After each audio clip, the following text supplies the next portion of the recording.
Hello and welcome to my second video on the program Raaka-Tu. This time we are going to be doing it on a TRS-80 Color Computer Model I. Now originally when I first was planning this, I was going to do it on a Model II, but I may as well just work with the Model III. As you can see here, it has the Disk Extended Color Basic version 2.1, which was from 1986, which puts that 4 years after this game's release, but we're still not going to be using a disc, we're going to be using a cassette. I will be editing the time of the cassette loading so that you do not have to sit through the whole thing. Originally I was just going to start with the game in the "You are in a dense, dark, damp jungle" prompt, but I made the decision that it would be a good idea to show you the difference in how the CoCo loads compared to how the Model I loaded. As you probably may remember from our previous video, the Model I loaded with the system prompt followed by the word Raaka and then a /. Instead, on the CoCo, by the way, CoCo is the nickname for the color computer, we use a command called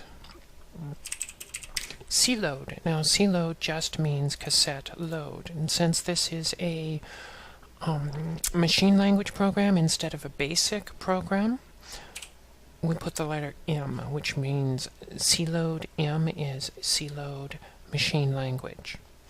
Then we click return. And as you can see, it has the title of the program it's loading and a blinking F. I have no idea why it has an F. Anyway, let us go ahead and pause while you get a chance to load the program. And a short while later, all 15.3K of this program are loaded. Now, unlike the Model I, which required a / in order to initialize the program, instead, we use this, which stands for execute. As you can see, you are in a dense, dark, damp jungle. Now, the first thing I wanted to do was show you, in the last video I talked about how you could go east forever and never run into anything. Go north forever and never run into anything. Go south forever and never run into anything. But go west and you find yourself at the temple. Unfortunately, for what I want to show here, the guards have already marched around the corner. Through the jungle you see the east wall of a great temple. A group of guards disappears around the corner to your left. So we are going to wait for the guards to walk back around. A group of guards marches around the corner to your right. We're going to experience our first death. You are at the east wall. Several guards carrying lethal crossbows turn to face you. "Stop, infidel dog!" The guards level their crossbows and loose their bolts. Your body falls to the ground, riddled with the shafts. You're dead. Try again. You are in a dense, dark, damp jungle. Here is our first cut. Okay, because we are so close, we are just going to pick it up from where we started. So we are going to go west, go west. The group of guards marches around the corner, so we are going to wait. They go around the corner to our left. So now we are going to go south. In a clearing before you stands the south wall of a great temple. A group of guards disappears around the corner to your left. So now we want to go west. We are going to continue following them. Through the dense undergrowth, you can see the great bronze gates on the west wall of the temple. A group of guards disappears around the corner to your left. At this point, we are going to go east. You are standing before the west entrance of the temple. Great bronze gates engraved with the images of serpents stand silently before you. There is a coin on the ground. I am sure you remember that the coin was necessary, so we're going to take the coin. Now we are going to go north. You are at the north wall. A large network of vines clings to the wall. Now you probably remember that I could climb the vines, but in this situation, if I fall, which I hope I do,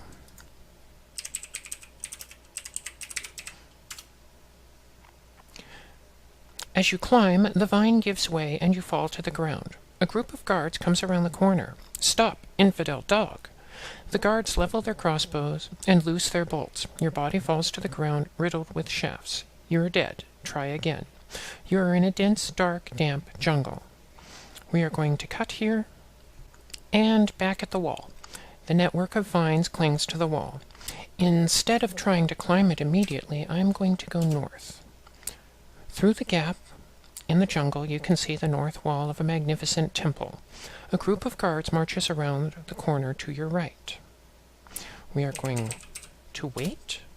A group of guards disappears around the corner to your left. So now we are going to return. You are at the north wall. A large network of vines clings to the wall. Let's see if we can climb the vines this time. As you climb, the vine gives way and you fall to the ground. Now, I do not want to get hit by the crossbows again, so I'm going to go north, and again, a group of guards marches around the corner. So I'm going to wait. They're going to pass. I'm going to go south again and try. And we shall repeat this until the game sees fit to let me through.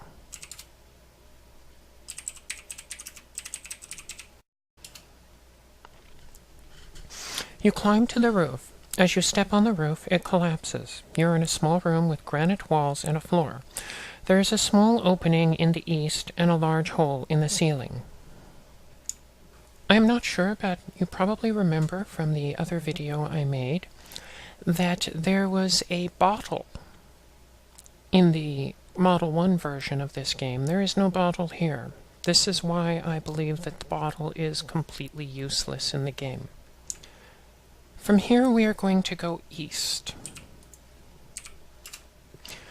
You're in a large rectangular room. On the floor of the east side of the room is an intricate oriental rug stretching between the north and south walls. In the east wall is a huge carved wooden door. To the south, a small hole leads to a dark passageway. So let's have a look at the door. Something is written on the door. The carvings on the door say, "Do not enter." In order to open the door, you have to go to the east side of the room. So we're going to go to the east, which will take us across the rug. Oh. Let's have a look at the rug. There's nothing special about the rug. Look under the rug. You'll discover a deep, dark pit which extends from the north to the south wall. The pit is too broad to jump. Let us go east. You realize while you're falling that the rug is covering a pit. The bottom of the pit is covered with spikes about 4 feet tall. You don't have time to measure them exactly. You're dead. Try again. You are in a dense, dark, damp jungle. At this point, we are going to put in another cut, and I will be right back. And we are back. This time, before stepping on the rug. I'm going to mention that this time running through to get back here, I climbed the vines on the first try. So we are going to go south. You're in a dark passageway which slopes up and to the south. I'm going to go south again. You're at the top of a passage which slopes down and to the north. There is a corridor to the east and another to the west. There is food here. Let's see what happens if we take the food, but we do not eat the food. going to go west. You're in a small room with a single exit east. There is a large sword laying nearby. We will need the sword eventually. I do not know why I'm grabbing it, but because I'm going to die multiple times before we need it. So we're going to go east again. You're at the top of a passage which slopes down into the north. There is a corridor to the east and another to the west. We got here by going east, coming from the west, so we'll continue going east. This is a T-shaped room with exits east, south, and west. We're going to go south this time. You are in a room with gray stone walls. Passages lead north and east. We're going to go east. This is a round room with high walls. The only opening is to the west. So we're going to go west. Back into the room with gray stone walls, with passages leading to the north and the east. We're going to go north.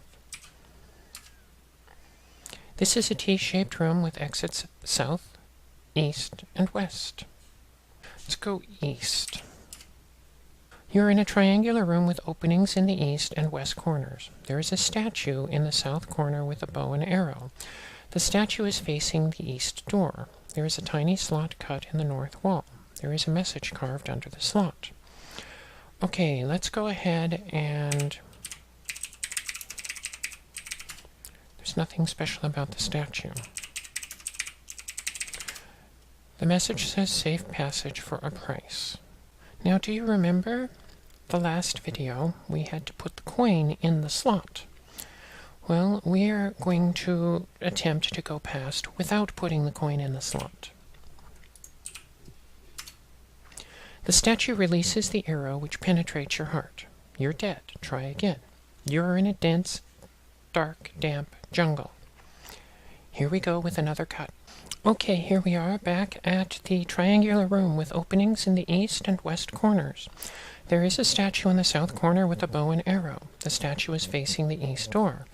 There is a tiny slot cut in the north wall. There is a message carved under the slot.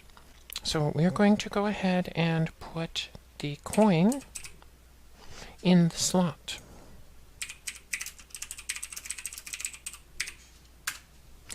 The statue turns to face the west door, which means now we can go east. You're at the south end of a great central hallway. Exits exist in the east and west wall. So we are going to go north. You're at the north end of a great central hallway. Exits exist in the east and west walls. There is a door on the north wall. The door is closed. Let's open the door. The door is open. We're going to go north again. You are in a vault with a large door to the south. A bejeweled lever is on one wall. There is a plaque on the wall above the lever. The door closes behind you. This was one of the earlier traps that took me a while to figure out. Let's pull the lever. A trapdoor opens above you. Gold dust fills the room and drowns you. You're dead. Try again. You're in a dense, dark, damp jungle.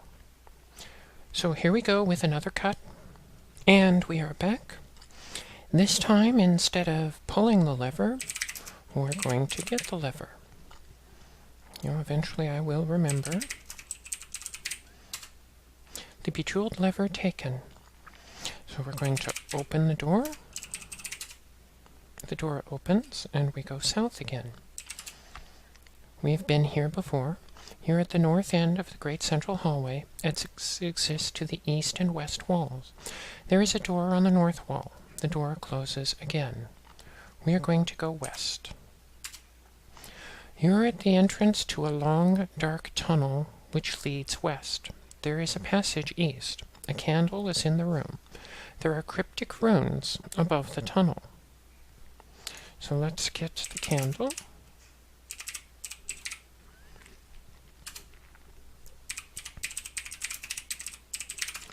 There is nothing special about the candle. So we are going to go east again. You are at the north end of the great central hallway. Exits exist to the east and west walls. There is a door on the north wall. The door is closed. Let's go east. You're in a very small room. There is a burning lamp here. Burning lamp taken.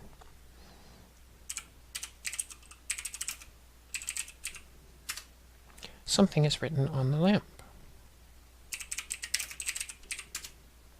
This lamp is covered with tarnish and you can't read it. The lamp goes out. You must have rubbed it the wrong way.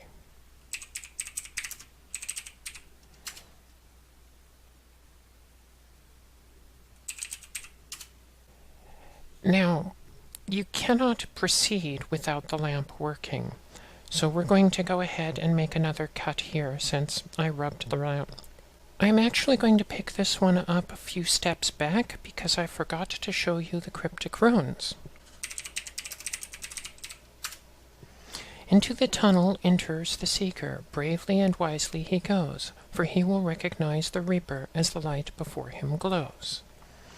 That is your warning about the special properties of the candle. So we are going to go east again, and then we're going to go east, and we'll get the lamp. And this time we are not going to put the lamp out. We are, however, going to illustrate what happens if we light the candle with the lamp. The candle is now burning. A sweet scent permeates the room. The light from the candle seems to be growing dimmer. We're going to wait. The light from the candle seems to be growing dimmer. The light from the candle seems to be growing dimmer. The light from the candle seems to be growing dimmer. You pass out. When you awaken, you find yourself chained to a blood-stained altar. A priest is kneeling over you with a knife. It looks like this is it. You're dead. Try again. You are in a dense, dark, damp jungle. Time for a cut. We are back to just getting the lamp. From there we are going to go west again. Going west puts us at the north end of the great central hallway. We're going to go south, and then we are going to go east, which puts us in a T-shaped room with exits east, south, and west. So we shall go south, and then we are going to go east. This is a round room with high walls. The only opening is to the west. A ring of the finest gold is here. Now, in the last video, actually let's drop the food so that you can see if I do a look. It says there is food here and a ring of the finest gold. Now I'm going to get the ring, and then I'm going to examine the ring. It has something written on it. Reads Ring of Motion. Now remember, there's food in the room. Sorry, I do not need to tell it to look at the room, just look. But that is not being shown here. So if we go to the west, we're in a room with gray stone walls, with passages leading north and east. Let's go north. In a T-shaped room with exits east, south, and west.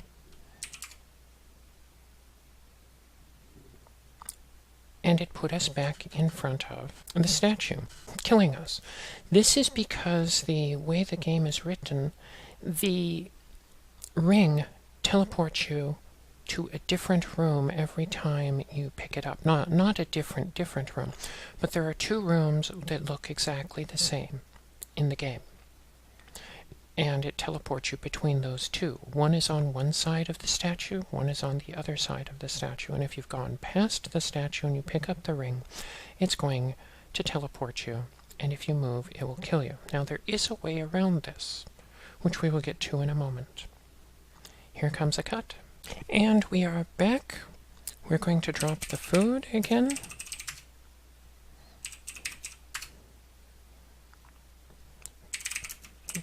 Get the ring. See no food.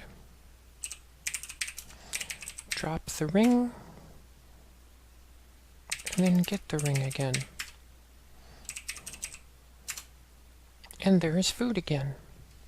So that puts us in the proper place. From here now we are going to return. We're going to go west to a room with gray stone walls, passages leading north and east. We are going to go north, and then we are going to go east to a petite chamber. This is a larger room to the north and a passage to the west. We want to go north. You're in a large room which smells of decaying flesh. There are exits to the north and south. There is a hideous stone gargoyle perched on a ledge above the north passage. This is the one that I failed at in the last video. I attempted to continue past the gargoyle. So we are going to trigger the gargoyle. The gargoyle comes to life, jumps down to block your way. You dodge the gargoyle's horn. The gargoyle lunges at your face, but you pull back. He bites your shoulder instead. The gargoyle blocks the way north. The gargoyle claws you across the chest. You pass out. When you awaken, you find yourself changed to a blood-stained altar. A priest is kneeling over you with a knife. It looks like this is it. You're dead. Try again. You are in a dense, dark, damp jungle. So we're going to do another cut, and I shall return. And we are back in the room with the gargoyle. This is the time when we need to use the candle. So let's see how this goes. We're going to drop the candle. We are going to light the candle with the lamp. The candle is now burning. A sweet scent permeates the room. The light from the candle seems to be growing dimmer. So we are going to go north. The gargoyle comes to life and jumps down to block your way. The light seems to be growing dimmer. So now we are going to go south. You are in a petite chamber. There is a larger room to the north and a passage to the west. I am going to wait.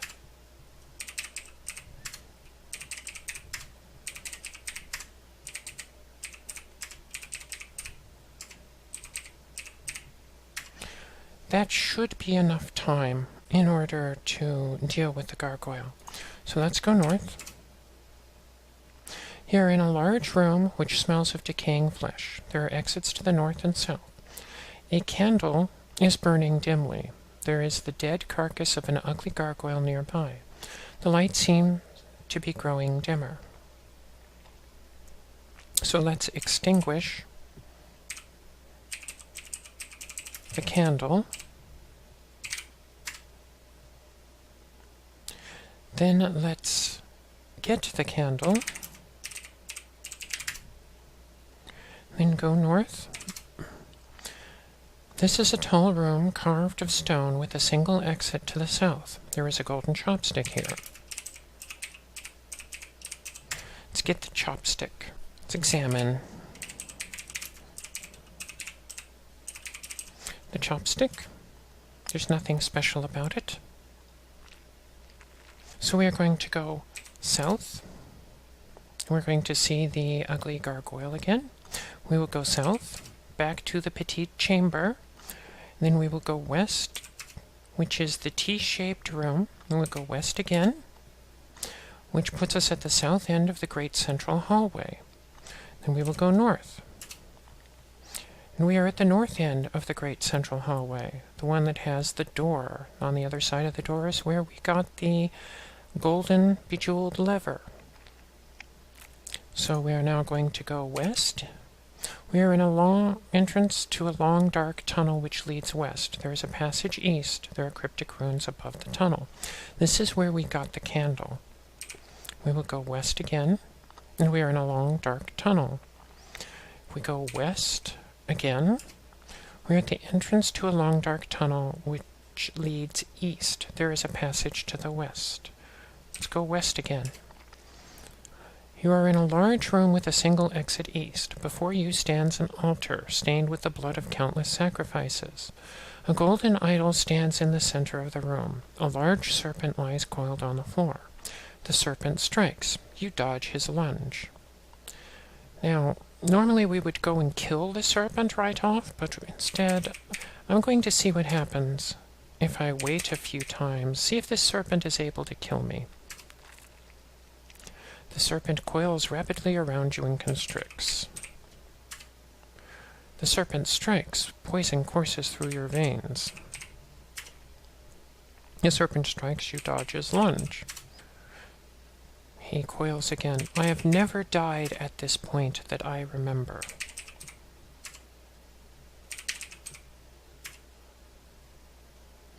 Let's see what happens if I get the idol.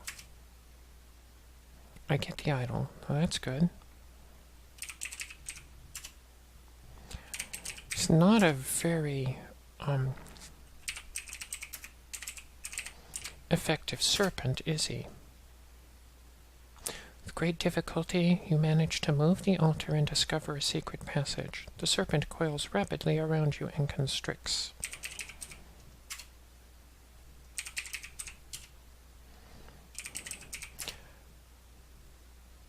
I assume that there is nothing that this serpent can do that will kill me.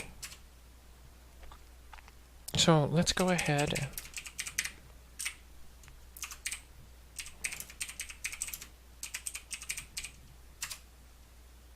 The serpent's head is severed from his body. A magnificent blow. The serpent is dead. At this point, I'm going to take just a moment. Okay, what I have done is I have gone back and found the missing gem, which requires searching every room, and I did not want to have to record all of that and spend a lot of time just searching rooms. So if we look at my inventory, you can see that I am carrying the gold ring, the bejeweled liver, the golden chopstick, and the precious gem. All I need is the golden idol. Let's get rid of the serpent. The large sword sinks to the hilt in the serpent's scaly body. The serpent strikes. You dodge his lunge.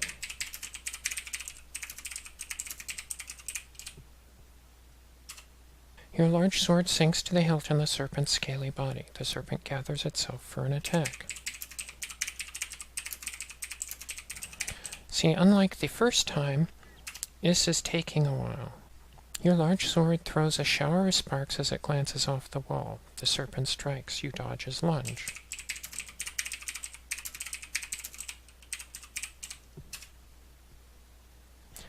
Your large sword sinks to the hilt in the serpent's scaly body. The serpent strikes. Poison courses through your veins.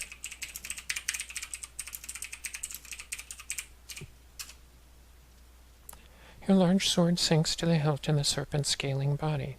The serpent is dead. Let's look at the room again. In a large room with a single exit east, before you stands an altar, stained with the blood of countless sacrifices. A golden idol stands in the center of the room. A large dead serpent lies on the floor. It will not let me get the dead serpent. I wonder how large is large. Are we talking Conan large? Let's get the idol. And then push the altar. With great difficulty, you manage to move the altar and discover a secret passage.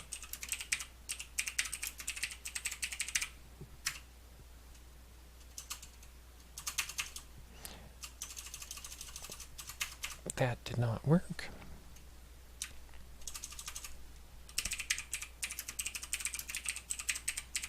Let's climb down the passage. You're in the secret passage which leads east. The altar moves back to seal the hole above you. So let's go east. You're at the end of the passage. There is a hole in the ceiling. So let's climb the hole. And I am dead. Anyway, we're going to do a cut while I go and redo this entire thing and hopefully get the gem again. I will be back. Okay, we are going to try this again. I've just gone down under the altar. So we need to go east. There's a hole. And they got me again. So let's try again. And here we are back in the passage. We go east. Go up the hole. And we are out. This is good. Now, if we are at the south wall, then we need to go south. Now, I'm going to wait. So we are going to go east, and we're in the jungle. We see the east wall of the great temple. We're going to go east again into the dark, dense, damp jungle. Then we're going to go east again, and then we're going to go east again, and then we're going to go south. And let's see. Out of a possible 50, your score is 50. So this is the end of the game. Unfortunately, this game, they did not see fit to have a congratulations or any other kind of message like that in either the Model I or the CoCo version. I do not know why. It may have been space limitations, or it may have just been that such things had never been thought of before. But anyway, that was a run-through showing all of the deaths that I know of in Raaka-Tu for the TRS-80 Color Computer on a TRS-80 Color Computer 3. I hope you enjoyed this. I know I did. And I look forward to other possible projects in the future. As always, any questions, comments, considerations that you would like, I will answer, as best as I can at least. And thank you very much.